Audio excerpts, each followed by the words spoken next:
Hello, I'm Rida Fakhri in Washington with the main stories here on Al Jazeera. Protests against Iran's election results turned deadly on Monday. At least one person was killed after pro-government militiamen shot into a crowd of demonstrators in Tehran.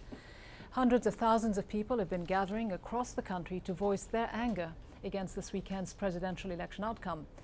Robert Fisk is a journalist with the British newspaper The Independent. He's in Tehran and says the protesters are enraged over what they believe to be a rigged election.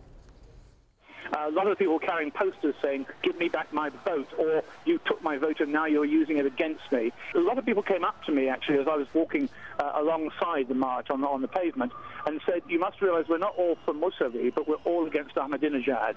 They feel he was imposed on them by the clerical leadership, that they were gulled into voting in what they were told was a democratic election, and that the substantial turnout for the poll has been transferred into a victory for a man they didn't vote for. Meanwhile, in Washington, the U.S. president has weighed in on Iran's disputed presidential election.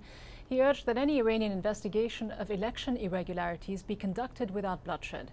He also said that his administration would continue to pursue tough and direct dialogue with Tehran, regardless of election results. Italy has offered to take in 3 detainees from the U.S. detention facility at Guantanamo Bay.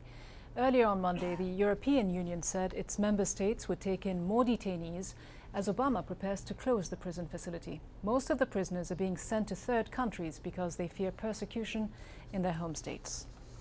2 Al Jazeera producers have been detained by Afghan authorities. Kalacha village of Kunduz city. Qais Azimi and Hamidullah Shah were told to report to intelligence forces in Kabul on Sunday, but they never returned.